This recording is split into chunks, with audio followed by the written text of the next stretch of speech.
Hello friends, എല്ലാ കൂട്ടുകാർക്കും പുതിയൊരു റിവ്യൂയിലേക്ക് സ്വാഗതം. അങ്ങനെ നമ്മുടെ സരയുവിനെ പ്രസവത്തിന് വേണ്ടി കയറ്റിയിരിക്കുകയാണ്. രാഹുൽ ഡോക്ടറോട് പറയുന്നുണ്ട്, തന്റെ ആവശ്യം പറയുമ്പോഴേക്കും ഞാൻ 15 ലക്ഷം രൂപ ഡോക്ടർക്ക് തരാം. ഡോക്ടർ അത് സമ്മതിച്ച മട്ട് ശരി എന്നൊക്കെ പറയുന്നുണ്ട്. പക്ഷെ നമ്മുടെ കിരണും അതുപോലെ തന്നെ രൂപയും കല്യാണിയും കൂടി തീരുമാനം എടുക്കുകയാണ്, ആരൊക്കെ എന്തൊക്കെ പറഞ്ഞാലും ഈ കുഞ്ഞ് ജനിച്ചേ പറ്റൂ എന്ന്. അങ്ങനെ നമ്മുടെ സരയുവിന്റെ പ്രസവ സമയത്ത് കിരണും കല്യാണിയൊക്കെ ആ ഹോസ്പിറ്റലിലേക്ക് എത്തുന്നുണ്ട് കേട്ടോ.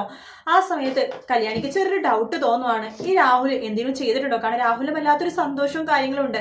അങ്ങനെ സന്തോഷിക്കുന്നുണ്ടെങ്കിൽ അവിടെ എന്തെങ്കിലും സംഭവിച്ചിട്ടുണ്ടോ കിരണിനും കല്യാണിക്ക് നന്നായിട്ട് അറിയാം. അതിനുശേഷമാണെന്നുണ്ടെങ്കിൽ നമ്മുടെ കല്യാണി മനസ്സിലാക്കാണ് രാഹുൽ ആ കുഞ്ഞിനെ മാറ്റാനുള്ള എല്ലാ കാര്യങ്ങളും ചെയ്തു വെച്ചിട്ടുണ്ടെന്നുള്ള സത്യം.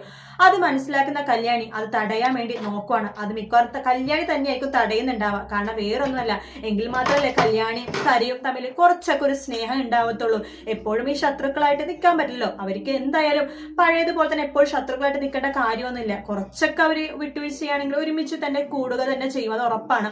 അതുകൊണ്ട് തന്നെ നമ്മുടെ കല്യാണി സരയുവിന്റെ കുഞ്ഞിനെ രക്ഷിക്കാൻ വേണ്ടി എന്തൊക്കെ റിസ്ക് എടുക്കാവോ ആ രീതിയിലൊക്കെ റിസ്ക് എടുക്കും. അത് സരയുവിന്റെ കുഞ്ഞെന്നല്ല, കല്യാണിന്റെ മുമ്പിൽ വേറെ ആരാണെന്നുണ്ടെങ്കിലും അത് ആ ഒരു അവസരത്തിൽ കല്യാണി ഹെൽപ്പ് ചെയ്യുക തന്നെ ചെയ്യും. കാരണം സരയു ഒരുപാട് നാൾ കാത്തിരുന്നിട്ടാണ് ഈ കുഞ്ഞിനെ കിട്ടിയതെന്ന് കല്യാണിക്ക് നന്നായിട്ട് അറിയാം. അതുകൊണ്ട് തന്നെ കല്യാണി ഇതിന് കൂട്ടു നിൽക്കുന്ന ഡോക്ടറെ പൊളിച്ചടക്കിക്കൊണ്ട് സരയുവിന്റെ കുഞ്ഞിനെ രക്ഷിക്കുന്ന ഭാഗങ്ങളായിരിക്കും കേട്ടോ നമ്മൾ ഇനി കാണാൻ പോണത്.